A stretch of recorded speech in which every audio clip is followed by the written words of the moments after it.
Everything is clear? Okay, thank you. Okay. Yes.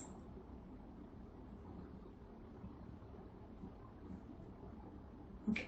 So in the last class, we completed the topics like the distinctive features of tribes in the Northeast. Then after that, distinctive features of the tribes in Andaman Islands. Then after that, today we are starting the next topic, regionalism and communalism. Regionalism and communalism. So we have this topic in the unit 9.3. Okay, we have this topic in the unit 9.3. Okay, contributions of anthropology, understanding the concepts of regionalism and communalism. Right. So that is the topic we are going to discuss. And okay, very few people are there today. Fine. Let us continue with regionalism and communalism. And before we proceed with the topic, let us see what type of questions are coming from this. Good afternoon, Ramdar, and good afternoon once again, all of you. So, what kind of questions are coming from this? So, there is this question from the year 2020, that is, discuss regionalism and the demand for autonomy in India from anthropological perspective with respect to Kashmir or Nagaland or Bodoland or Gorkhaland agitation. So, they are asking to explain the regionalism and autonomy with reference to any one of the following examples. So, that is one question. And factors contributing to communalism, that is another question. And factors influencing regionalism, citing Indian examples. So, what all we have to discuss? We have to discuss about what is regionalism, what is communalism, and what factors leads to those phenomena. Okay, because in the second question it is about factors influencing tribal regionalism and factors influencing regionalism. In the third question it is factors contributing to communalism. Okay, so for both of them we have to understand what is the concept, then we have to discuss which factors leads to those, and then we have to discuss the examples. This is our requirement. And here they are asking in the fourth question, critically examine the concept of communalism in multi-religious and multi-ethnic polity of India. Can you decode this question? What we have to write? Examine the concept of communalism in multi-religious and multi-ethnic polity of India. What we have to write for this? Okay, meaning of the question is, communalism is possible due to two primary reasons. One is ethnic differences. Okay, yes, how ethnicity and culture favor communalism. Okay, correct, but it's not ethnicity and culture, ethnicity and religion, multi-religious and multi-ethnic polity, multi-religious and multi-ethnic polity. Okay, means what? The communal violence or communalism in India is due to two reasons. One is ethnic reasons, the other is religious reasons. Okay, so we have to explain the reasons for communal violence because of the ethnic differences and communal violence because of the religious differences. These two we have to write. Yes, good afternoon, Ananya. Okay, can you give me one example for communal violence due to religious differences in India? Communal violence due to religious differences in India. Clue lies in this questions itself. We have clue in this slide itself. Godra issue, okay, and any other example, communal violence due to religious differences. Kashmir issue also. So here Kashmir comes under religion. Can I say like that? Yes. Then what about Nagaland? Is religion the difference or ethnic difference is the reason? Yes. In Nagaland, if there is communal violence, that is not because of the Hindu-Muslim issue. The reason is because of the ethnic difference. Bodoland. Actually, can it be both? In Kashmir, can I say it is both ethnic and religious? In Kashmir, can I say it is both ethnic and religious? Because the Kashmir issue is partly because of like they belong to a different ethnicity. Okay, they even look different. They follow a slightly different form of Islam also, right? So a Kashmiri Jati is different. There is a different ethnicity. The Kashmiri language is also different. Their culture, ethnicity, appearance, origin, by all means they are different. Okay, but Hindu-Muslim issue added to that. So Kashmir ethnic and religious. Nagaland mainly ethnic. Bodoland ethnic and religious. Okay, because some Bengali Muslims are going there and Bodos are fighting against them. That is the issue there. Okay, and Gorkhaland mainly due to ethnic, right? Understood? So the communal violence in India is because of ethnic differences and religious differences. So they are asking us to write the examples for both. That is fourth question. Fifth question. The role that regionalism plays in demand for autonomy among Indian tribes. So that's a general question. So this is how the questions are coming. Okay. So there are 5 previous questions. So almost kind of a compulsory question. Okay. Now let us proceed with the topic. First of all, what is regionalism? Let us understand both the concepts. What is regionalism? Okay. So regionalism, like we discussed to some extent in the tribal problems also, isn't it? In the tribal problems or not problems, I mean unrest, tribal unrest. In that also secessionism, separatism. Do you remember? Tribal movements, tribal unrest. Anybody confused here? Tribal movements. In that also we discussed separatist movements. Okay, ethnic conflicts. Okay. Then what is the difference between secessionism and regionalism and secessionism? And secessionism is also a type of regionalism. Okay. Okay. What is the difference between religious conflicts, for example, Hindu-Muslim issues, and regionalism? I changed the question slightly. Religious issues and regionalism. Do you have any difference? Religious issues and regionalism. Any difference? What is the difference? For example, throughout India, there can be religious issues, Hindu-Muslim issues are there throughout India, isn't it? In different parts. Then what makes it regionalism? Okay. So it means here, let us suppose if the religion, for the concept of religion, if region adds means people belonging to one religion demand a separate region, then it can be called as regionalism, isn't it? Right? Religion plus region. People belonging to, okay, one religion demand a region further. I repeat, people belonging to one religion demand a separate region further. Then it becomes regionalism. Okay. Same way now you tell me, what is the difference between ethnic conflict and regionalism? Ethnic conflicts and regionalism. Ethnic conflicts can be there anywhere. So is there any difference between the two? Same concept. For example, ethnicity. Okay, to the ethnicity, if the region is added, to the ethnicity, if the region is added, okay, then it is called, ethnicity is about culture, right? Then from where the region is coming. If the people belonging to one ethnicity demand a separate region for them, then it becomes regionalism. Understood? Right? Ethnicity is about culture. Okay, so people belonging to one ethnicity demand a separate region for them, then it is called regionalism. Same, the religion is about religion, but if the people belonging to one religion demand a separate region for them, then it is called regionalism. So geographic region adds to the concept, then it becomes to regionalism. Okay, so for example, economic differences is another difference, right? Economic difference. To the economic difference, if region is added, then it will become regionalism. Then it will become regionalism. Understood? Economic differences, the JKAS issue, Punjab issue, there are economic differences. And okay, people of one particular, say for example, the people who feel that they are getting economically exploited, if they demand a separate region for them, the people of Jharkhand felt that they are being economically exploited. Okay, so they demanded a separate region for them. Then it becomes regionalism. Is it clear? So let it be economic differences or religious differences or ethnic differences, whatever might be the reason. Finally, if it ends up in demanding a separate region for them, then it is called as regionalism. I hope the concept of regionalism clear. Right? So any factor can be responsible for regionalism. Any factor can be responsible for regionalism. Then can I say regionalism is an antithesis of nationalism? Regionalism is an antithesis of nationalism. Means what? What does it mean? Nationalism is a feeling that okay, the entire nation is one. Nationalism is a feeling that the entire nation is one. With regionalism, what happens is my region becomes more important to me than the nation. Means, for example, if I prefer to call myself as a Telugu rather than an Indian, then it is called regionalism. Understood? If someone prefers to call themselves as an Assamese rather than Indian, I'm an Assamese, not Indian. I'm a Kashmiri, not Indian. I'm a Bodo, not Indian. Or maybe Indian also, but that is not important. I'm a Bodo, that is important. I'm an Indian, let it go, not very important for me. Okay? So regional identity becomes more important than national identity. That is the context of the regionalism. Clear? I'm a Telugu becomes more important to me than the point that I'm an Indian. That concept is called as regionalism, regional sentiment. Right? So can we say that regionalism is an antithesis to nationalism? Antithesis means opposite to nationalism. Okay? And when it comes to the types of regionalism, we are now discussing the types of regionalism. First one, secessionism. Secessionism. You very well know what is secessionism. What is secessionism? A demand for a sovereign state. Demand for a sovereign state is called as secessionism, a separate country. Okay, that's called secessionism. So, and we discussed examples also. Okay, first one, the Kashmir issue. Kashmir issue, right? Okay. Do you want me to discuss the Kashmir issue, or you know very well about it? That is the historical past of Kashmir issue and the Article 370, abbreviation of the Article 370. If you feel you have done in the other subjects, I will let it go. Otherwise, we will discuss. Yes, please. That's very important. But if you feel you know already, then we can proceed. Short summary. Okay. So basically, first let us go into the past ones. Let us go into the past ones and keep responding. First, initially, what happened is Maharaja was ruling Kashmir, right? So it was under the rule of Maharaja Hari Singh. Okay. So at that particular point of time, okay, they had three choices. One is to unite with India, or to unite with Pakistan, or to stay independent, a sovereign state, stay independent. Okay. So the issues were kind of in the discussion, so nothing was settled. At that particular point of time, some attackers from Pakistan attacked on Kashmir.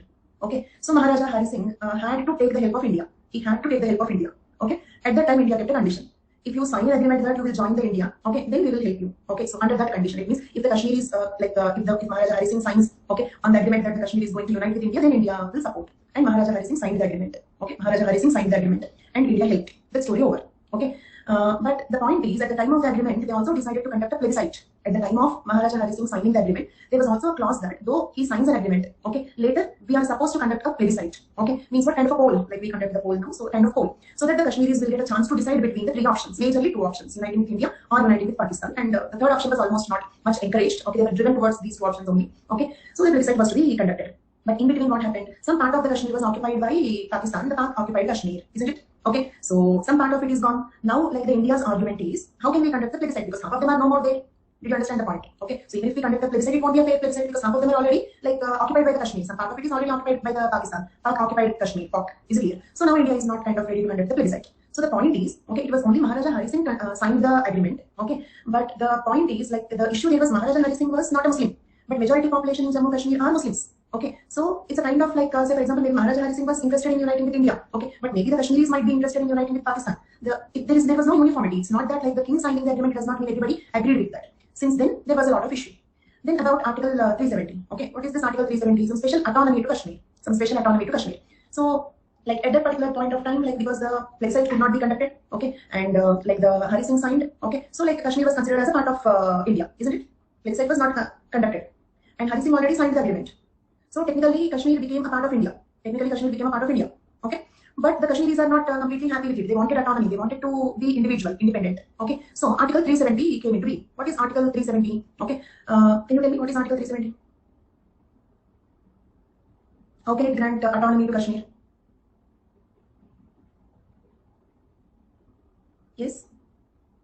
their own constitution, their own flag.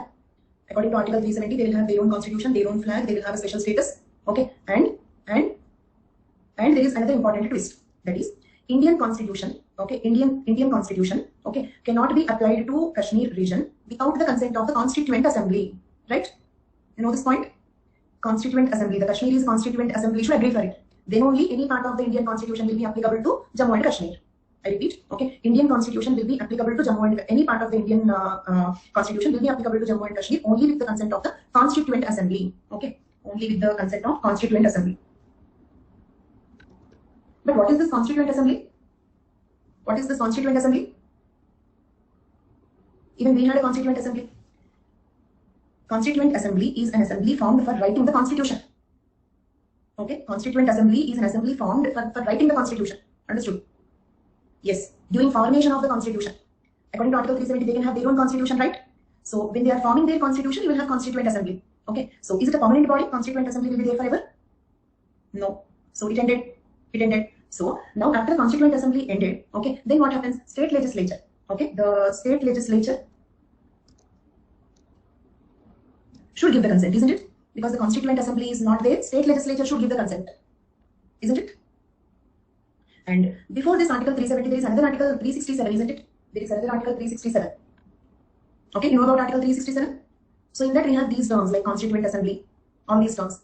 So first point is before the changes in Article 370, some changes were made in Article 367. Some changes were made in Article 367. What changes? Okay, changes about Article 370. It means, okay, Indian Constitution will be applicable. Any part of the Indian Constitution will be applicable to Jammu and Kashmir only with the concept of Constituent Assembly. But now Constituent Assembly is not there. Okay, so if not Constituent Assembly, then what? State legislature. So there are some changes made to Article 367. Okay, in such a way that Constituent Assembly is equated to the state legislature. Understood? Constituent Assembly is made equal to the state legislature. Are you following? Okay, but okay, at that time there was not even state legislature in Kashmir. There was not even state legislature in Kashmir. Okay, so governor rule was there. So in the absence of state legislature, who should give the consent? In the absence of the state legislature, who should give the consent? Governor should give the consent. Governor should give the consent. Is it stuck? So okay, now so this is how some changes are made in the Article 367. In the point about who should give the consent. If not Constituent Assembly, state legislature. So state legislature made equal to Constituent Assembly. Because state legislature is also not there. Governor is made equal to Constituent Assembly. Okay, so governor means again like who should give the consent? The President of India. President of India should give the consent. Okay, so in that way some changes are made in the Article 367. Okay, then coming to Article 370. Okay, why these changes had to be made in Article 367? Because without the consent of Constituent Assembly, we also cannot make changes in Article 370, isn't it? Can we make changes in Article 370 without the consent of the Constituent Assembly? I repeat, can we make changes in Article 370 without the consent of Constituent Assembly? No. But we wanted to make some changes. So earlier these changes are made in the Article 367. Because of that, okay, we are able to make changes in the Article 370 just with the consent of the President of India. Understood? Okay. So finally, is Article 370 abrogated? Is Article 370 abrogated? Yes, all of you? No, technically speaking, Article 370 is not abrogated. It is there. It is there. But okay, but practically speaking, okay, the Article 370 is now changed in such a way that entire constitution is applicable to Kashmir. Understood? Entire Indian constitution is applicable to Kashmir. Okay, means Article 370 is there. Okay, but they don't have any autonomy. They don't have any special status. Anyone can live there. The permanent residence concept of Kashmir is no more. Anybody can live there. Anybody can purchase land there. So we can go there and purchase the land. It will alter Kashmir's demography, isn't it? It will alter Kashmir's demography. The demographic composition will be changed. Okay. Then, so now Article 370 is there, it's not abrogated, but Article 370 is changed in such a way that entire Indian constitution is applicable to Kashmir, right? So now the point is entire constitution is applicable, right? Entire constitution is applicable. If entire constitution is applicable, Article 3 is also applicable. If entire constitution is applicable, Article 3 is also applicable. Article 3 is related to states reorganization, okay? So Article 3 is related to states reorganization. So now Jammu and Kashmir is changed into one union territory. Ladakh is changed into another union territory. Jammu and Kashmir is a union territory with its own legislature. Ladakh is a union territory without its own legislature. So that is how, okay, they are made into union territories. So the journey is, okay, at one step by step, the autonomy decreased. Let us see how. At one point of a time, they had a choice of being a sovereign state or uniting with the other country. Okay. Second step, they became a state with special autonomy. A state with special autonomy, special constitution, their own flag, their own nationality. Second level. Third level, not even a normal state, a union territory, totally under the control of the central government of India, isn't it? So this is how the autonomy went on decreasing. A state with special status, special autonomy, a state with their own state legislature, their own constitution, sovereignty, nationality, their separate flag, okay, eventually became a union territory. Okay, which is having more autonomy, state or union territory, which will have more autonomy? State, right? So from more than a state, it became less than a state in India. That is the story of Kashmir. Okay, so the articles involved in this are 367, 370, Article 3. Okay, so in the order, first 367 is changed. Because if 367 is not changed accordingly, you cannot change 370. So first 367 changed. So now they can change 370 just with the consent of Indian president. Okay, and they changed 370. So Article 3 can be used to reorganize into union territories. Jammu and Kashmir made a union territory with its own legislature, and other became a union territory without even its own legislature. Now there is no permanent residence. Anybody can go there, anybody can settle there, purchase land there, and the total demography of the Kashmir is altered. Even in the future, if plebiscite is conducted, because demography is altered, okay, obviously the decision comes towards uniting with India, isn't it? Because if more Indians will be there, more Hindus will be there, more Indians will be there. Okay, so in case even if internationally there will be a demand and we are forced to conduct plebiscite, still we will be safe. Okay, so that is what is the story of Article 3 in Kashmir. Okay, historically, in what situations Kashmir united with India, okay, and why they are not ready to be called as Indians, why they call themselves as Kashmiris, why they demand for secessionism or autonomy. So that is the story of that. Okay, so is it clear? And this story, I did not keep it in the notes. In the notes, I did not keep this story. If you are all familiar with the story, I will leave it. Otherwise, I will write the story in brief and I will add in the notes that I will upload. You want me to include this story in the notes?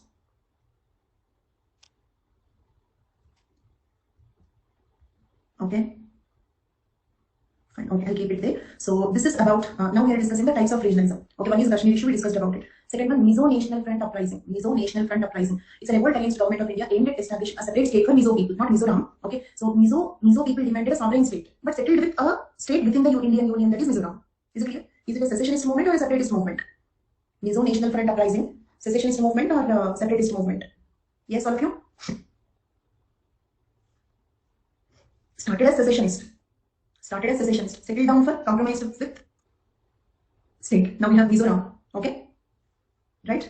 Then next one we have Naga National Political Assembly, Greater Nagalim. This one we have discussed. Khalistan movement also we have discussed. Khalistan movement is a Sikh separatist movement seeking to create a homeland for Sikh population by establishing a sovereign state called Khalistan, the land of Khalsa, in Punjab region. Religion and economic factors were responsible. How religion? Sikh religion, a separate religion. We want a separate country. Okay, so just like Muslim separate country, Sikh separate country. And how economic? I told you the prosperity of the region. Okay, so they felt like why should we share the prosperity with the lazy people? This is our hard-earned prosperity. Okay, so we don't want to share it with the people. We want total sovereignty. So economic and religious reasons. Clear for all of you? So now tell me the factors responsible for each of these examples. Kashmir issue.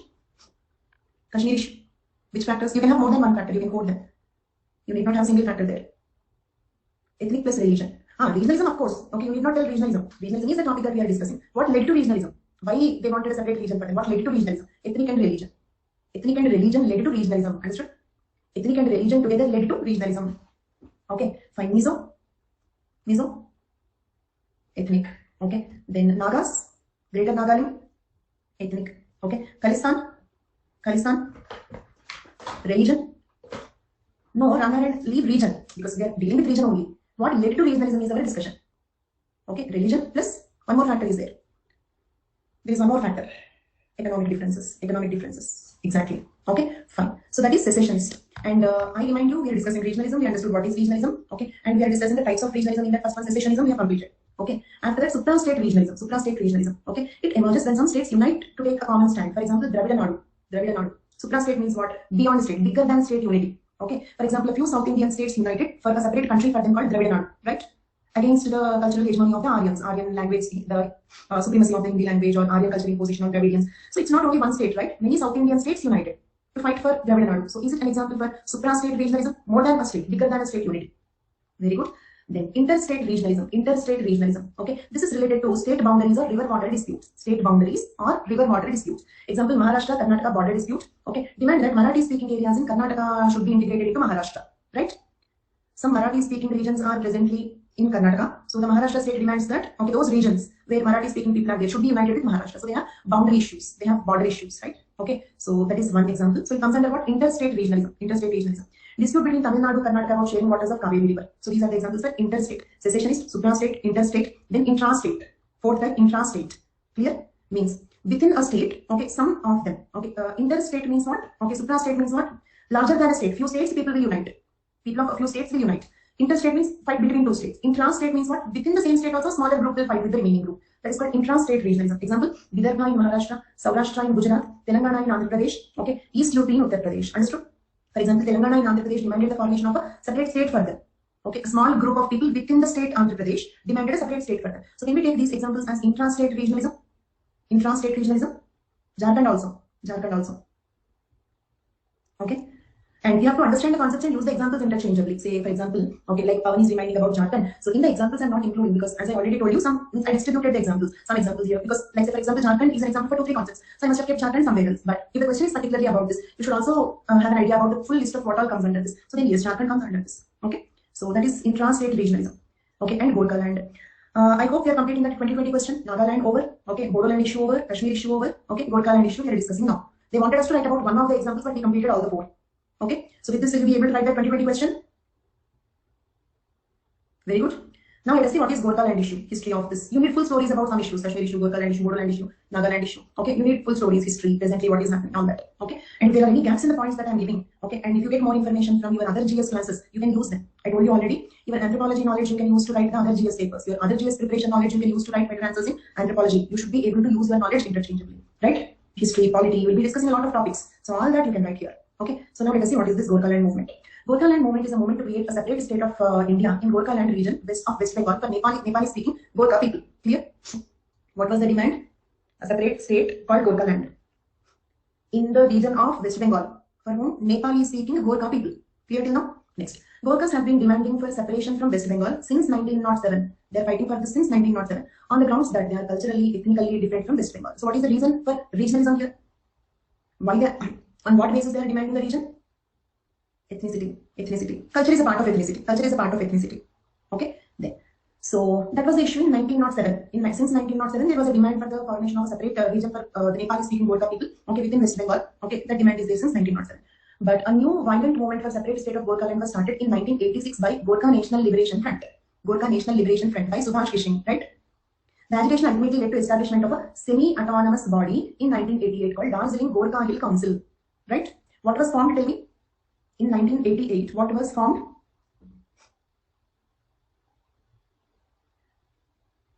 GNLF fought, okay, with that violent rebellion. That violent rebellion resulted in the formation of Darjeeling Gorkha Hill Council. Remember the name, please. Darjeeling Gorkha Hill Council.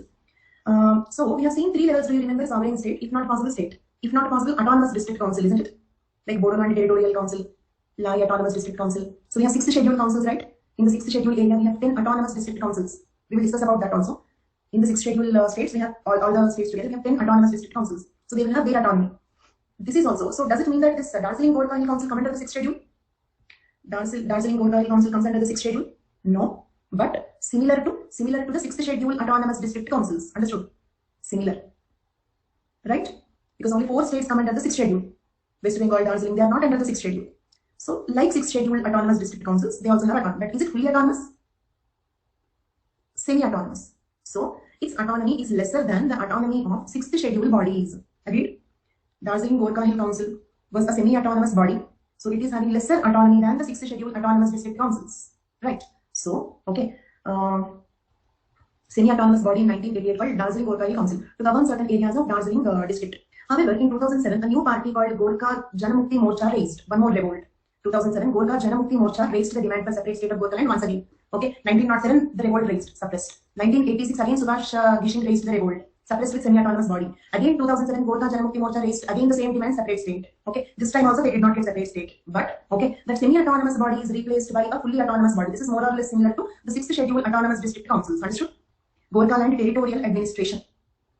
Gorkha Janamukti Morcha signed a tripartite agreement with the state and central governments on 18th July 2011 for the formation of Gorkhaland Territorial Administration in Darjeeling Hills. Okay, so if you assume 4 levels, it's not secessionist. They demanded a separate state. It was never secessionist. They demanded a separate state. So it was separatist. Okay, compromised with a semi-autonomous body. But again, one more revolt started with separatist attitude. This time compromised with an autonomous body. Clear?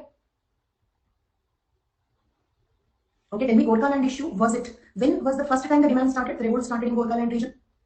1907, but not successful. Second event, 1986, Gorkha National Liberation Front GNLF, led by Subhash Kishing, okay, led to the formation of a semi-autonomous body, Darjeeling Gorkha Hill Council. Okay, so the movement settled, calm. Again, 2007, a new party formed, Gorkha Janamukti Morcha. They again started the revolt for separatist. What is the demand of Gorkha Janamukti Morcha? What is the demand of Gorkha Janamukti Morcha? State. But this time the movement settled with? Gorkha Land Territorial Administration. So GTA replaced DGHC Act. The GTA body was formed in August 2012 through West Bengal State Act. Okay, then again calm. But again 2017, September 2017, there was another agitation in Darjeeling. Protests first started after West Bengal government announced on 16th May that Bengali language should be compulsory subject in all schools across the state. This was interpreted as an imposition of an alien culture by the Gorkha Janmukti Morcha. Understood the problem? In 2017, what was the problem? They were okay, if not happy, satisfied. They compromised with autonomous body. But later in 2017, what happened? Bengali language was made compulsory subject in all schools across the state. So they considered it is imposition of Bengali language. It became Bengali land. So where are the autonomous there? So that is how again the issue started. So 1907 to till date, okay, the issue is on and off going on in Gorkha land. So this is Gorkha land issue, right? Language, culture, ethnicity is the reason there. Language, culture, and ethnicity is the reason. But language, culture also can be included under ethnicity. If you want to give an impression that you have written 3 points, write language, culture, ethnicity, or you can just write ethnicity, right? Is Gorkha land issue clear? Done. Then I remind you we are discussing the types of regionalism. Can you just list out the 4 types of regionalism that we completed till now? 4 types in a single message, please. 4 types of regionalism. Types, not examples. Types. 4 types of regionalism. Mizo, Nagaland, Khalistan, Gorkha, all of them comes under what? They all come under the first type. Secessionist. Okay. Suprastate, interstate, intrastate. Okay. Can you give me one example for suprastate regionalism? Suprastate regionalism. Dravida Nadu. Okay.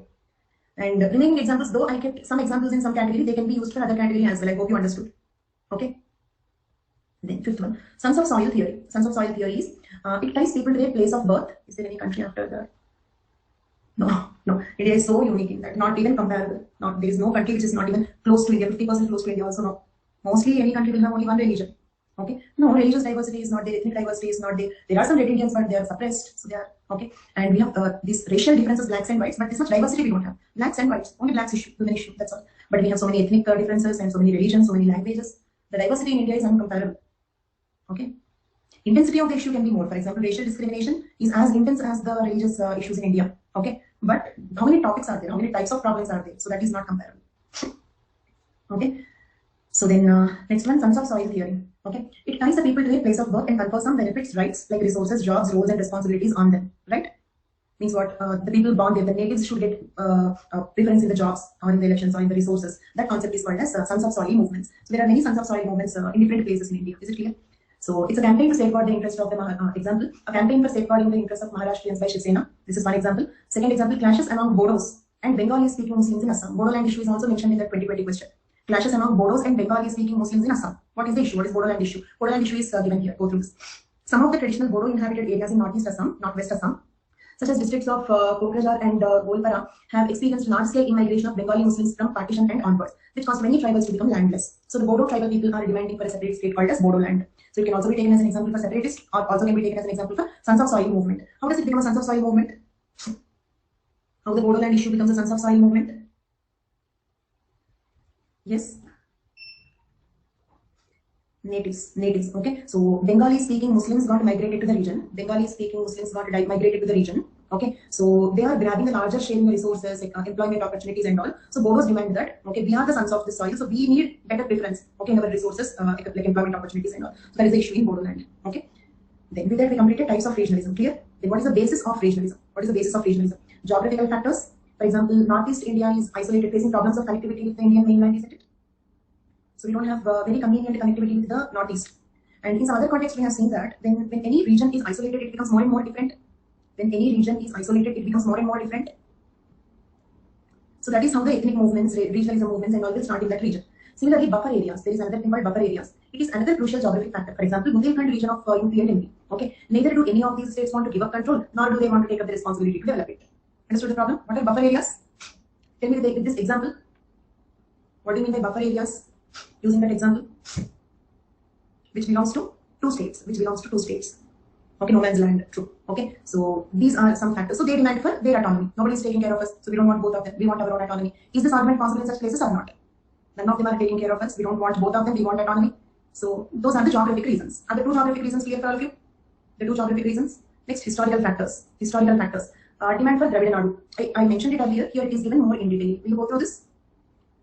So the Dravidian movement started in Tamil Nadu in 1925. The movement, also known as self-respect movement, initially focused on empowering the Dalits, non-Brahmins and poor people. Okay, see, in the Aryan migration theory and all, what we have understood, okay, if Aryans have some relation with the caste system, then Aryans belong to higher caste or lower caste.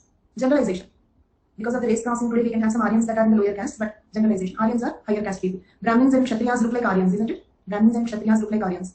Okay. So, Dravidian movement is self-respect movement, also called a self-respect movement. Movement for empowering Dalits and non-Brahmins. Later, it stood against imposition of Hindi as the sole official language on non-Hindi speaking areas. But it was the demand of carving out their own Dravidistan or Dravidian, which made it a secessionist movement, right? Brahmins are dominating us. We want to separate the country for non-Brahmins and Dalits. Okay, we want a separate country for non-Hindi speakers. Okay, so this is how it began. At one point of time, it was a secessionist movement. Clear? So can you come at a secessionist, suprastate both? Secessionist, suprastate both. So the examples are very much overlapping. You have to understand all the concepts so that you can use examples according to your convenience. Okay. As early as 1960s, DMK and non-Tamil organized a joint campaign throughout Madras state, United Madras state, demanding its secession from India and making it an independent sovereign state of Tamil Nadu. DMK proposed that states of Madras, Andhra Pradesh, Kerala and Mysore should cede. Cede means what? Secession, separate, isolate. Should cede from the Indian Union and form independent Republic of Tamil Nadu. Right? This was the demand. So secessionist, but not successful movement, isn't it? Started as secessionist movement, but was not a successful movement. Next, Telangana movement. December 1953, States Reorganization Commission was appointed to prepare for creation of states on linguistic lines. The commission, due to public demand, recommended disintegration of Hyderabad state and merge of Marathi-speaking region with Bombay state and Kannada-speaking region with Mysore state. Okay, and the States Reorganization Commission discussed pros and cons of merger of Telugu-speaking Telangana region of Hyderabad with the state of Andhra Pradesh. Understood the dispute? What was the original issue? There was a separate Hyderabad state. And under the Nizam rule. Okay, separate Hyderabad state under the Nizam rule. In the separate Hyderabad state, some of them are Marathi-speaking people, some of them are Kannada-speaking people, some of them are Telugu-speaking people. Where? In Hyderabad state. So, the Marathi-speaking people united with Bombay. Kannada-speaking people united with Mysore state. Then it was called Mysore state. Okay. And Telugu-speaking people were proposed to be united with Andhra Pradesh, but not ready. They were not ready. Clear? So, Karnataka-speaking people readily united with Mysore state. Marathi-speaking people readily united with Bombay state. They did not have issue. But Telugu-speaking people were not ready to unite with Andhra Pradesh. They had some doubts. So the Gentleman's Agreement of Andhra Pradesh was signed between Telangana and Andhra leaders before the formation of the state of Andhra Pradesh of India in 20th February 1956. The agreement provided safeguards with the purpose of preventing discrimination against Telangana by government of Andhra Pradesh. Why the Telugu-speaking people of Hyderabad state hesitated to unite with AP? Because AP was well developed.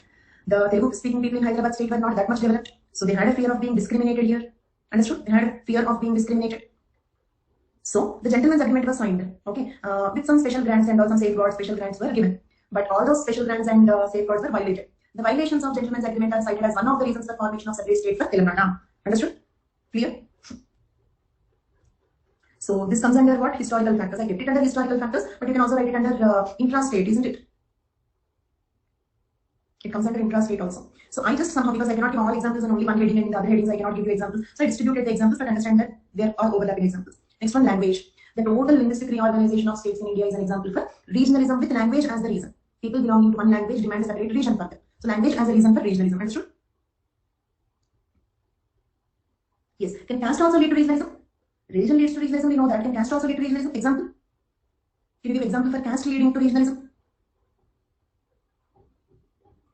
Dravidian anti-Brahmin movement.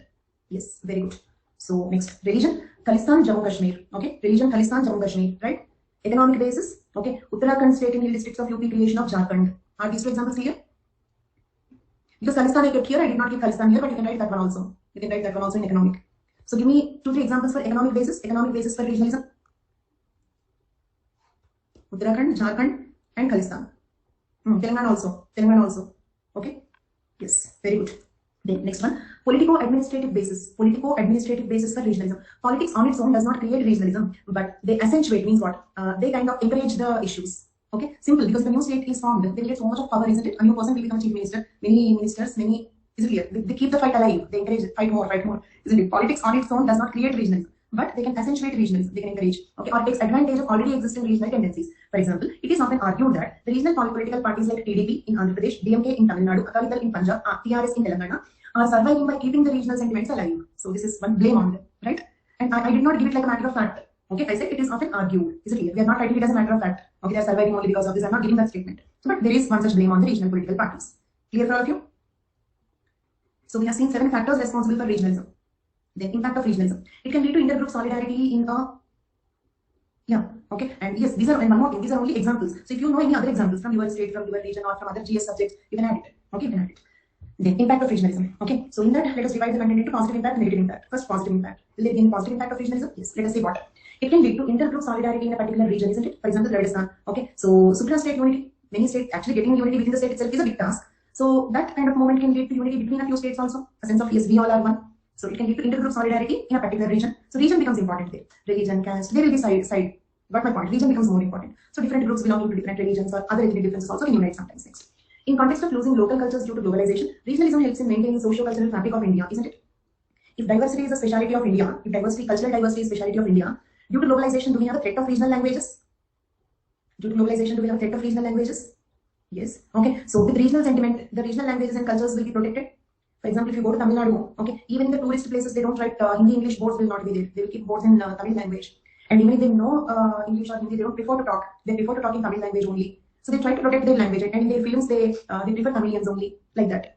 Okay. So due to regionalism, will all the people try to protect the regional cultures? So the threat of losing cultures in the era of globalization will be helped out with this. Next, it may induce competition among people of a region and propel them to do better to improve the states of their region. Is it, say, for example, Telangana and AP separation? Now they both have competition. Okay, so they both will try to develop. So that positive competition between the states will encourage them, propel them, okay, motivate them towards development. Okay, competitive federalism, yes. Then it can play an important role in nation building if it accommodates federal elements. Not always are regional interests pitted against national interest. Along with regional identities, national identity can also coexist. It means what? Every time I say I'm a Telugu, it does not mean that I'm not patriotic to India. I can have two identities. For example, I can be a mother, I can be a teacher. I can have two identities. Okay, being a mother is not preventing me from being a teacher, or being a teacher is not preventing me from being a friend to somebody. Okay, so same way, being a Telugu will not prevent me from being an Indian. So I can have both identity. Okay, sometimes both identities may have a clash. Mother Assam, Mother India, clash. Okay, both mothers are fighting, but every time both mothers need not fight. Understood?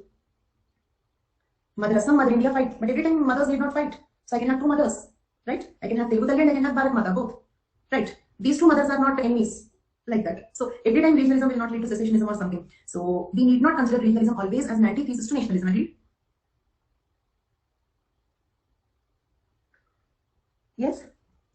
Then it will reduce the centralizing tendencies in nation and power will shift from center to states, right? Because with more centralizing tendencies, a kind of monarchical atmosphere will be created, right? Okay. So now, like without the power being concentrated in the nation, power will get diluted to different states, right? Decentralization of the power. These are the positive impacts of regionalism. Negative impact. It can have adverse impacts on national integration. Loyalty to particular region remains stronger than loyalty to nation. So I kept this point contradictory points in both. Okay, they're not contradictory. In some cases, say for example, I can have Telugu Talli and Bharat Mata both, no problem. But you cannot have Mother Assam and Mother India both. Not possible. Is it clear? So that Mother Assam, Mother India is an example for the negative point here. Mother Assam becomes more important than Mother India. That's a negative point. Okay, but here it's not always like that. Okay, people can conveniently have two identities. In that case, it can in fact help in nation building. Okay, rather than secessionist movements. Understood? Are they both contradictory points? Play important role in nation building and writing here. And here I wrote that, okay, adverse impact on national integration. Are these two contradictory? Okay, I repeat the question, listen carefully. In the positive aspects, I wrote that, okay, regional sentiment it plays important role in nation building, I'm saying. But here I'm saying it is having an adverse impact on national integration. Okay, are they both contradictory? If they are contradictory, why I have written like that? And why I'm highlighting on the whole? They are not contradictory. Sometimes, okay, they can lead to, they can impose a threat on the national integration, but not always. Agreed? Sometimes this, sometimes that. Loyalty is more towards region than, yes. So their example, Assam. Okay, Assamia Jati. Okay, Mother Assam, Mother India conflict, we discussed it in ethno-nationalism. Okay. But say for example, when they say they are Assamese, they are not ready to say they are Indians. But when you say you are Tamilian, okay, when you say you belong to some Odia language, okay, you are not having any problem with Indian nationality, isn't it? Two identities are okay for you. Then it helps in nation building. If the two identities have a conflict, then it will have a negative impact on national integration. Yes, clear for all of you? Yes, secessionism means threat to national integration. But now Tamil Nadu secessionist movement is not active. Okay, so at present Tamil Nadu secessionist movement is not active. So wherever it is, if it is a secessionist movement, no doubt it is a threat to national integration. Okay, but not all regionalisms are like that. Sometimes conveniently we are okay. Many people are okay with two identities, one regional identity and one national identity. Clear? Then it accentuates regional parochial divide. If you remember parochial means local, parochialization, universalization. It accentuates regional or parochial divide and augments identity politics on these bases. More often than not, it can be exploited and used for political leverage in order to garner votes. Okay, vote bank politics can misuse this regional sentiment. It can also result in violence. So these are the negative impacts of it. With this, we completed regionalism. Let us see the questions once. Okay, and tell me, are you confident about this question? Analyze factors influencing tribal regionalism, citing Indian examples. We have seen 7 factors around, right? What all factors we have seen? Geographic, historical, language, caste, religion, economic, political, administrative. So like this, there are many factors. Okay, because they are using the word tribal. Okay, focus on. Can you write Naga? Can you write Bodo? Can you write Jharkhand? Mizo? Okay, so these examples you can quote. Not Dravidistan, not Kashmir, not Khalistan. Agreed? Assam also you can write. Assam, Nagaland, Bodoland, Jharkhand, Mizoram. These examples you can quote. Why not Khalistan, Kashmir and all that? Dravid and Nadu, why not these examples? Assam is also tribals are there because they are non-tribals. Okay, the issue is not that of the tribals there. Okay, in Khalistan, Dravid and Nadu and all, the issue is not that of the tribals. It's not a tribal problem. Religion or ethnic differences are the reason there. Okay, so you can quote those examples and the associated factors, right? So among the 7 factors, probably you may not be able to write all the 7 factors because tribal word is mentioned there. So you can choose to write some of them. So are you confident about the second question also? The role that regionalism play in demand for autonomy among Indian tribes is the same. Second question repeat. Second question repeat. Next, 2 questions on communalism. Let us complete that also. Let us complete that one also. Can you proceed? Yes. First answer one question. Okay. Is regionalism communalism same? What is the difference between the two? Or what is the relation between the two? Yes. Okay. I asked you 3 questions at a time. You are not understanding to answer for which question. Yes. For the first question. No. Regionalism can be a reason for communalism. Yeah, reverse is also possible. Anthropological perspective means write about general answer to write. Which one? Anthropological perspective means you can write that inability of ethnic nationalism concept. So such points you can write. Some thinkers you have to quote. When they ask about anthropological perspective, quote some thinkers, some anthropologists. Right? What anthropologists are saying about it? What is their interpretation about it? Okay? Yes. Fine. Communalism is a term used to denote attempts to construct religious or ethnic identity inside. Insight means, ignite, okay, initiate, stimulate, encourage, provoke, okay, between people identified as different communities and to stimulate communal violence. 2 communities of people feel that they are different, okay, and they there will be violence between the 2 communities. That is called communal violence. It derives from history, okay, differences in belief and tensions between communities. Clear? And the 2 communities can be 2 regional communities, 2 ethnic communities, 2 religious communities. Okay, so that is communalism. Okay, stages of communalism. First, let us see what are the stages of communalism. First stage called communal consciousness. Okay, I will ask you the questions, keep listening carefully. First stage is called as communal consciousness. It means, for example, if I feel that I am a Hindu, I have to protect Hinduism. That is called communal consciousness. Understood? I am a Hindu, I have to protect Hinduism. Right? For example, we have seen gender consciousness. Do you remember in language chapter I told you? Okay, like in English language we have gender differences only in the 3rd person speech. So the children develop gender sense at a later stage. Do you remember this experiment? Gender sense means what? A girl will feel that I am a girl, I have to behave like this. For example, 3-year-old baby will not feel that I am a boy, I should be like this, I am a girl, I should be like this. No, right? So at around some 9 years or 10 years, they start feeling, because the society will keep telling you are a girl, don't do like this. You are a boy, you should not cry. Why are you crying like a girl? Okay. So all this cultural tuning will create a conscious, I am a girl. So same way here I am a Hindu, I have to protect my religion. That is communal consciousness, first stage. The belief that people who follow the same religion have common political, economic, social and cultural interests. This is the bedrock of communal ideology. I am a Hindu, I have to protect my religion. All Hindus have common political, economic, cultural interests. All of us have common political, economic and cultural interests. So this is communal consciousness. Second level, liberal communalism. Okay. In the first stage, I said that we are Hindus, okay, and we all are one. We all have common political, economic and cultural interests. In the second stage, what happens? They all are Muslims. They all have similar political, social and cultural interests. And we both are different. So this is second stage. Understood? Yes, all of you? Third stage. Okay, they are not only different, they are opposite, antagonistic. It means if their cultural interests are protected, our cultural interests will be at threat. For example, if you let them eat beef, the Hindu culture will be at threat. If you let them reading the Babri Masjid, then Ram Janmabhoomi will be at threat, isn't it? The interests are not only different, they are antagonistic. That is third stage. That is third stage, called extreme communalism. Understood? First stage, coexist, okay, possible. Okay, just like magic, religion, science evolve slowly and incompletely, isn't it? Science, magic, religion, all the 3 coexist today. Understood the relation? Like that, they can coexist. Okay? You proceed to the next stage, does not mean previous stage disappeared, not like that. Okay? So first, we all are one. We all have common political, economic and cultural interests. Second level, they are different. Okay? They all have common political, economic and cultural interests. Third level, they are not only different, their cultural interests are antagonistic to us. Okay? If they are satisfied, we are at loss. If we are satisfied, they are at loss. That is called as extreme communalism. Okay? So can you tell me the 3 stages? First stage is called as, name the 3 stages, please. Name the 3 stages. Communal conscious. All the 3 names in the same message, please. 3 stages in the same message. Communal consciousness, liberal communalism, extreme communalism. Okay? In which one there is a feeling that both the interests are mutually exclusive and antagonistic? In which one there is a feeling that both their interests are mutually exclusive and antagonistic? Extreme. Extreme communalism leads to communal violence. Extreme communalism leads to communal violence. Right? First two stages, there is no issue. Actually, before the British colonial rule, India was in these two stages. Okay, all religions lived in India as good neighbors. So one of the important reasons was the divide and rule policy of Britishers. Okay, so some fire that was ignited then is still continuing. It doesn't mean that earlier we never had issues, but it went to the third stage due to the divide and rule policy of the Britishers, right? Can we proceed? Separate electorate, yes. Now, types of communalism. Okay, stages over. Okay, yes, you can also write Rohingya issue. Okay, then, so now stages of communalism over. Now it is the types of communalism. Types of communalism. Okay, first one, assimilationist communalism. Can you decode it? You need not read it. Can you just decode and tell me assimilationist communalism? What does it mean?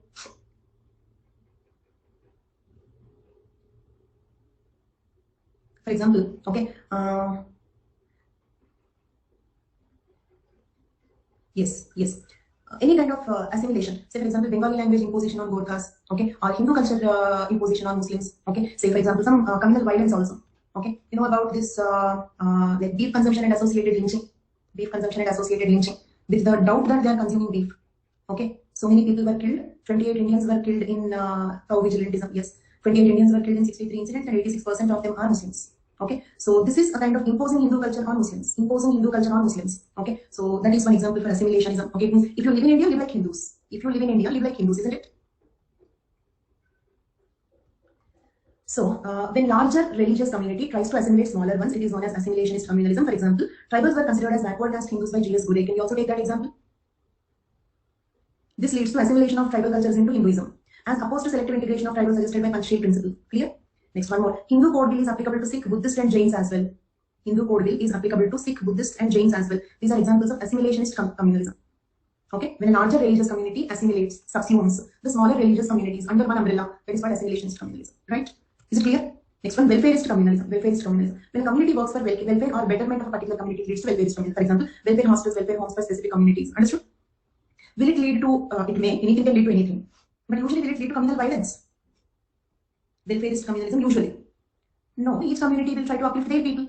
Okay, some Vaishya hostel, okay, or Muslim minority university. So those are the examples of welfare communalism, right? Yes. Madrasas or universities also, Muslim minority universities, okay, or some hostels, Vaishya hostels or something like that. Not reservation. Reservation is state welfare. Okay, state is giving upliftment. Welfareist community, it is my community, I should uplift my people. That is communalism, right? They try to uplift their own people. Reservation is not a correct example here. Understood the difference between those two? Reservation does not come under communalism. Christian minority. No, Hindu minority, Hindu majority. Christian minorities, Muslim minority universities, or caste-based Vaishya hostels, something like that. So, okay, that community people will try to uplift their people. Okay, these are our people, we should help them. We should develop, our community should develop. So that is welfareist communalism. Retreatist communalism, not very important, you can even omit this also. This is a type of communalism. For example, Baha'i religious community keep themselves away from political activity. Retreatist means remaining isolated. Understood? There is one group called Baha'i religious community. They keep themselves away from political activity. So this is retreatist communalism. Not very important. You can omit this one. Okay. Next one, retaliatory communalism. Okay, when in rivalry, one community harms or injures people of the other community, it is termed as retaliatory communalism. For example, Godra issue. Okay, first of all, the Ram Janmabhoomi issue, then Godra issue. So it's a chain reaction, isn't it? They will do something, and again these people will do something. Again they retaliate on each other. Revenge taking. So that series is an example for retaliatory communalism. Is it clear? Next, separatist communalism, secessionist communalism. So types of communalism is over. And I hope I don't have to deal with these two. You know this already. Communal violence, or two communities fight. Okay, with the secessionist demand, secessionist communalism. Okay, two communities fight with each other with a demand for separate state, separatist communalism. Next, stages of communalism is over. And these are all the events of communal violence in India. Some important events of communal violence in India. Okay, 1984 anti-Sikh riots. Okay, a series of organized pogroms against Sikh in India following the assassination of Indira Gandhi by the Sikh bodyguards. 3,356 died in this event. Right? Okay. Then after that, issue of Kashmiri Pandits. Spread of Islamic fundamentalism and terrorism in Kashmir Valley led to mass killing and large-scale exodus of Kashmiri Pandits during 1989-90. Around 300 Kashmiri Pandits were killed, and 3 lakh to 5 lakh Kashmiri Pandits migrated to other regions. Next, Babi Masjid issue. Okay, I need not tell you what is that. Okay. After that, Bombay riots. Okay. Then one more important event, Godhra train burning. Okay. So, like, it was an incident that occurred on morning of 27 February 2002, in which 15 Hindu pilgrims and Karsevaks returning from Ayodhya were killed in fire inside Sabarmati Express train near Godhra railway station, Gujarat. Then, as a reaction to the Godhra issue, Gujarat riots. Okay. So this is all retaliatory communalism. Can we say like that? Revenge taking. You have done that, so I'm doing this. You have done this, so I'm doing that. Like that. Next, Assam violence. Garbhapsi. What is this Garbhapsi movements? You know about this? Garbhapsi movement means, okay, the idea is all Muslims in India today are converted Muslims. Okay, so the Hindu fundamentalist argument is all Muslims in India today are converted. They are not Arabians, isn't it? So logically speaking, they are all converted Muslims. So at one point of time, they went into Islam. Now, okay, Ghar Wapsi, bring them back into Hinduism. So these movements are called as Ghar Wapsi movements. Clear? A series of reconversion activities facilitated by Indian Hindu organizations like Vishwa Hindu Parishad, RSS, to facilitate conversion of Christians and Muslims back into Hinduism, with the belief that Muslims and Christians in India have descended from Hindus and hence are returning to their home through reconversion. Then after that, love jihad. Okay, so 3 movements, yes. Okay, so love jihad. Love jihad means, for example, if any Muslim boy marries a Hindu girl, doubting that they are getting married to the Hindu girls to convert them into Islam or to kidnap them. Okay, so to have more Muslim children, so like increase their numbers. So for that reason, as a strategy, they are putting a net of love onto the Hindu girls, so Hindu girls should not marry Muslims. So this is called love jihad. Clear?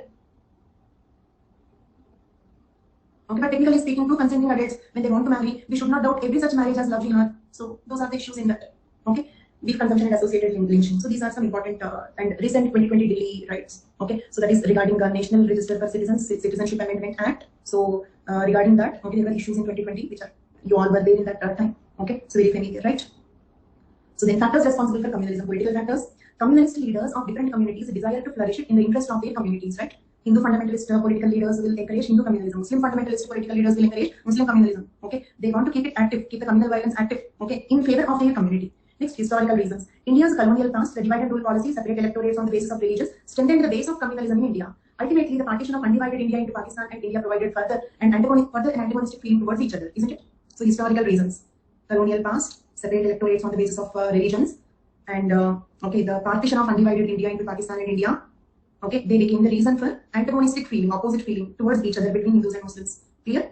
Next, isolation of Muslims and their minorities. Isolation of Muslims and their minorities. See, basically, Muslims, when it comes to the political aspect, they don't have complete faith on the Hindu secularism, isn't it? Because Indian secularism is very different when compared to the original secularism, isn't it? Western secularism, Indian secularism. What is the difference between the two? In one sentence, what is the difference between the two? What do you mean the Western secularism?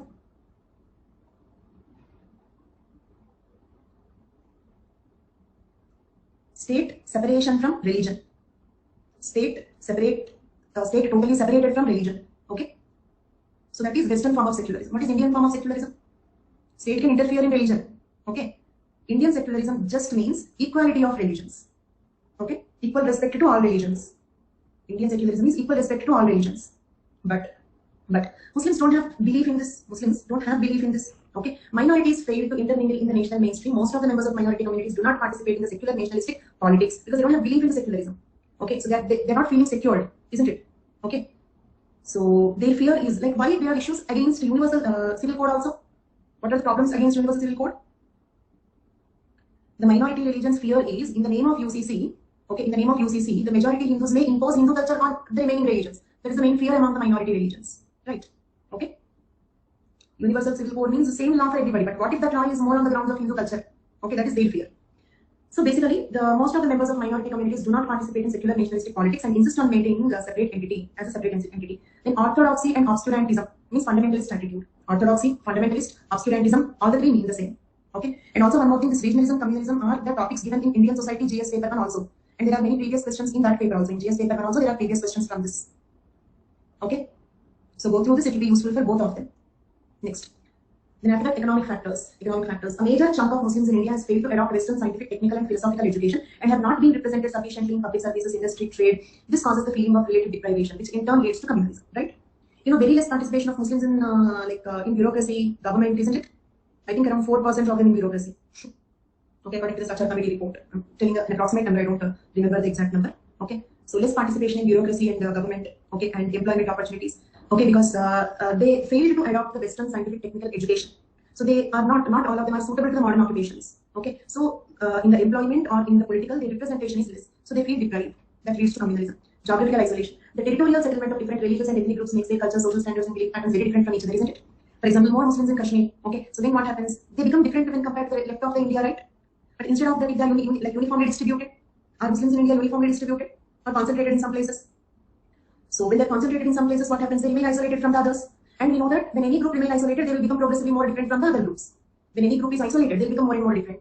Okay, so that geographical isolation is also reason for geographical isolation. Okay, and not a uniform distribution. Muslims are concentrated, means they got geographically isolated. Geographical isolation is making them culturally more different. Being more different will be responsible for the second step. Do you remember? You are different gives a an idea that you are opposite to me, isn't it? You are different is a foundation, okay, for envy between the two people. That differences are increased due to geographical isolation. Next, psychological factors. Hindus believe that Muslims are unpatriotic and owe their patriotism to Islamic countries. On the contrary, Muslims also feel that they are being treated as second-rate citizens in India and their religious practices are looked down upon by the Hindus. Okay, for example, let us suppose sometimes in sports, if there is a Muslim sportsman, okay, easily the doubt of match fixing and all will go on to that person, isn't it? Right? Okay, maybe he's favoring the Muslim country, or in the case of army also, okay, there are sometimes like doubts on in some key positions, they hesitate to appoint the Muslim soldiers. Okay, so little doubt is there. That is, they may not have the patriotism towards India. They may be patriotic to Islamic countries. That doubt is there. That is a psychological insecurity from Indians. And for Muslims, it is like it is an insult. As a consequence, like I observed personally, two types of attitudes. Some Muslims will become very, very patriotic. Is more patriotic than Hindus. Did you notice? Okay, why? Because they had to prove their patriotism, isn't it? They had to specially prove their patriotism. Okay, see, attitudes may change, but okay, not always, not in all the places. Okay, so not in all the sports, not all positions of the soldiers, but when it comes to certain situations, okay, psychological factors are there does not mean that they are there everywhere. May not be in every sport, may not be with respect to every soldier. Okay, I'm not saying like that, but on the whole, okay, Muslims are doubt. Even see, for example, okay, let us suppose just on the street also, okay, in suspicious, say for example, some bombing or something, even as a normal person also, okay, if a person is in a Muslim attire with a beard and all roaming suspiciously, you easily get the doubt. Okay, so doubt easily goes on to that person. Okay, so those are the psychological insecurities in Indians that is leading to insult in the Muslims. As a consequence, I have observed two types of attitudes. Some Muslims are becoming more patriotic because they have to prove, no, we are patriotic to India. Your doubt is wrong, to disprove them. So they are being more patriotic. Some people, in some of them, it is also leading to terrorist attitudes. So both are happening. Next, sometimes provocation of the enemy countries. The Hindu fundamentalist leaders allege that the communal rights are provoked in India by Pakistan through its Indian agents.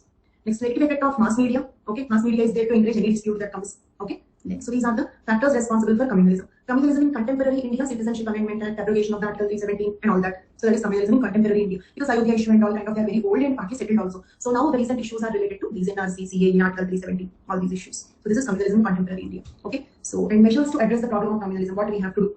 De-recognition of political parties which by their actions and policies encourage or promote communalism. Those political parties which promote communalism should be de-recognized. Religion should be separated from politics. Okay. Removal of communal orientation from textbooks meant for schools and colleges. Instances of interreligious marriages of two consenting adults should not be constructed as love jihad issue. Are you following? Religious heads should encourage peace among different communities. Okay, means Hindu religious heads and Muslim religious heads both should encourage peace between the communities instead of encouraging the violence between the communities. Government should not ban minority practices because that will make them feel insecure. Okay, setting up a rapid action force specially trained to handle communal violence. Massive reawakening of citizens towards common unity, secularism, democracy, equality, peaceful coexistence at all. Okay, understood? Massive reawakening means we should counsel them. We have to change the people at large. Okay, towards we have to increase the attitude of unity, secularism, democracy, equality among the people. Stern laws should be framed by Parliament against communal violence. CBI or special investigative body should investigate communal rights within a stipulated time period. Pluralistic settlement where members of different communities live together should be encouraged because geographical isolation is increasing the communal attitudes. Okay, so pluralistic settlement. What do you mean by pluralistic settlement? A place where all religions people live together. So what happens? They celebrate each other's festivals. They will become friends. They will become neighbors. Okay, so that is how they don't feel that the other group is very different from ours. Increased employment opportunities for minorities lead to decrease in their dissatisfaction and can suppress the communal violence. Uniform civil code should be formulated and implemented with the consensus of all religious communities. Okay, means what the uniform civil code, okay, should be something like which is acceptable to all religions. Minority religions should not feel that the Hindu culture is being imposed under the name of uniform civil code. Understood? These are the steps to be taken to prevent communal violence. So with that, we completed even communalism also. Now check these questions: factors contributing to communalism. Critically examine concept of communalism in multi-religious, multi-ethnic polity of India. Can you write these two answers? Multi-ethnic, okay, you write Assam issue, Bodoland issue and all that. Multi-religious, you write Kashmir issue. You can write more examples, but those are compulsory. Right? So are you in a position to write all the 5 answers? So in today's class, what we have discussed is, underline it in the syllabus after the class, 9.3, anthropological contributions in understanding regionalism, communalism. So that is the topic that we have completed today. Underline that in the syllabus paper. Okay? Any questions, any doubts?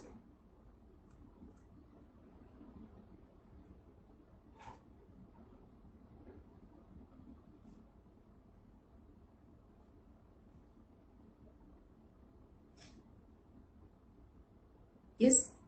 Who do they worship in Baha'ism? Not very clear. Okay, I don't know details about that.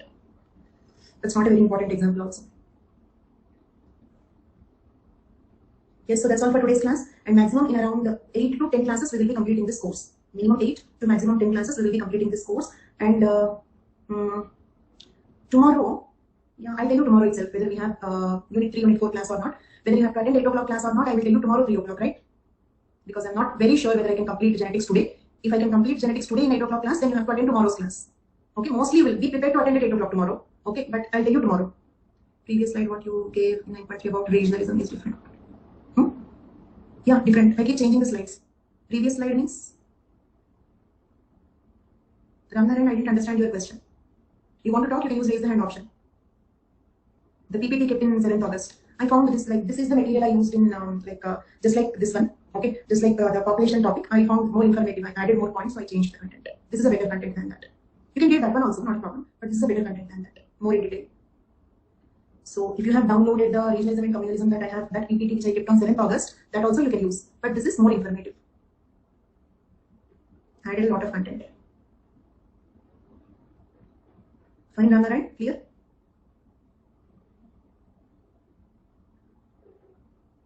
Okay.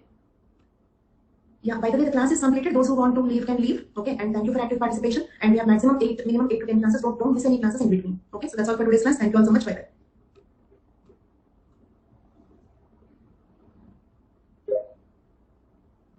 Yes, Ramnaran. Good afternoon. Ma'am, previous slide I have downloaded that in 6th or 7th August. Yeah. 9.3 regionalism. It's about human diversity, second economic roots of regionalism, and social roots, political. Actually, I answered your question already. See, that notes also you can read. Okay. But I felt this note is more suitable. Okay, this content is more suitable depending on the previous questions. Okay. And this is more informative. Means in that types of regionalism, types of communalism, Gorkha land issue, all these examples are not included. So this is more informative. This is updated content. Okay. So the one that you have downloaded on 6th or 7th August also you can read it. That is also correct only. But this is more updated. Okay, thank you. Okay. Bye.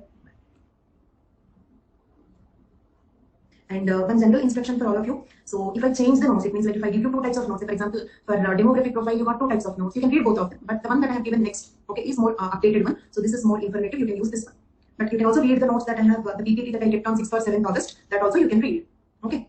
So fine. That's all for today's class. Thank you all so much. Bye bye.